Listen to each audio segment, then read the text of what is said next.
Quand on analyse une entreprise, une question essentielle se pose. Comment savoir si une entreprise est vraiment performante financièrement? Les analystes financiers utilisent plusieurs indicateurs de performance financière pour évaluer la santé d'une entreprise.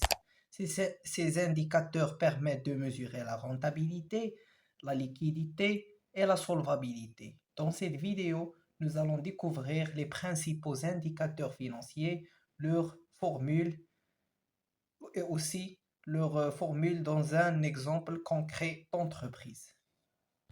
Premièrement, on va commencer par les indicateurs de rentabilité. Les indicateurs de rentabilité mesurent tout simplement la capacité de l'entreprise à générer du profit à partir de son activité.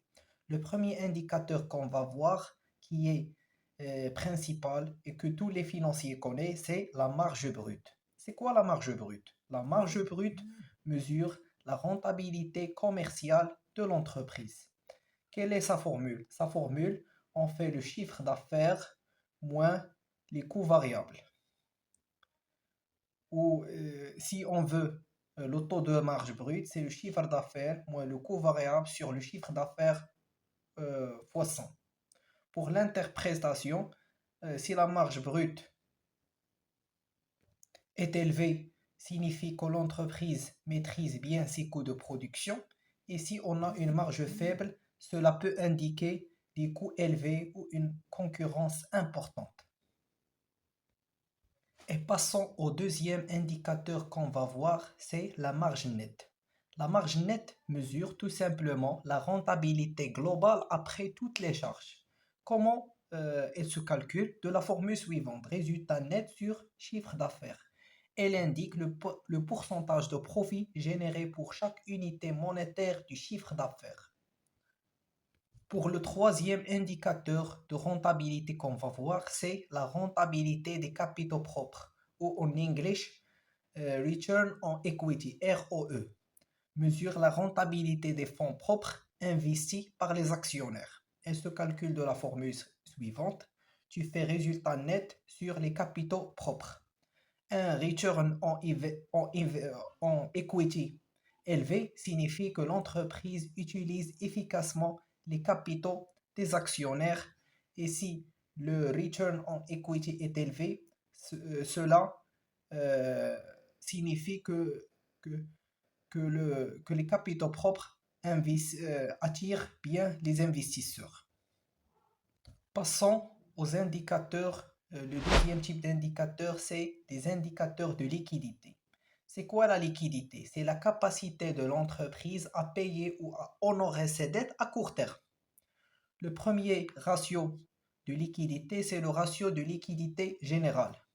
Elle se calcule de la formule suivante. Tu fais actif circulant sur le passif circulant. Si ce ratio est supérieur à 1, cela signifie que l'entreprise est liquide. C'est-à-dire elle peut payer et honorer ses dettes à court terme.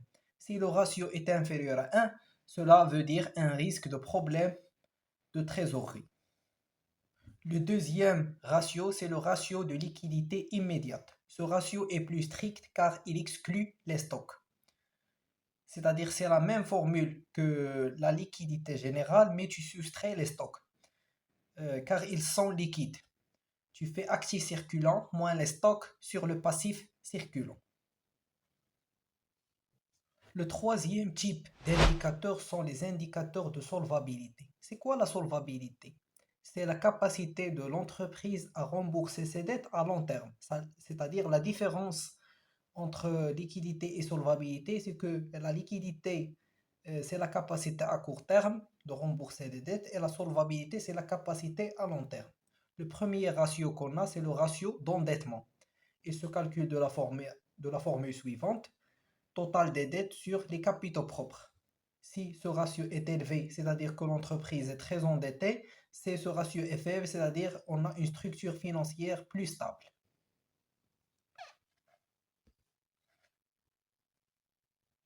Le deuxième ratio de solvabilité, c'est le ratio d'autonomie financière. Le ratio d'autonomie financière mesure l'indépendance financière de l'entreprise. Il se calcule de la formule suivante. Ratio d'autonomie financière, ce sont les capitaux propres sur le total du bilan, c'est-à-dire que représentent les capitaux propres du total du bilan. Si ce ratio est élevé, c'est-à-dire que l'entreprise est financièrement solide, et surtout si elle dépasse 30%, si ce ratio est faible, c'est-à-dire il y a une forte dépendance aux dettes. Prenons l'exemple d'une grande entreprise comme Apple. Les analystes financiers analysent plusieurs éléments, sa rentabilité grâce au return on equity, sa capacité à payer ou à honorer ses dettes grâce au ratio de liquidité et sa solidité financière grâce au ratio de solvabilité. Ces indicateurs permettent aux investisseurs de décider s'ils doivent investir dans l'entreprise ou non. Les indicateurs de performance financière sont essentiels pour comprendre la santé financière d'une entreprise. Les trois catégories les plus importantes sont les ratios de rentabilité, les ratios ou les indicateurs de liquidité et les indicateurs de solvabilité. En maîtrisant ces indicateurs, vous pouvez analyser une entreprise comme un analyste financier. Arrivé à la fin de notre vidéo. Si vous n'avez pas vu une vidéo que j'ai déjà mis en ligne sur les crypto-monnaies, je vous conseille vivement de la regarder car elle va vous faire ouvrir les yeux sur plusieurs choses concernant le domaine de la crypto-monnaie.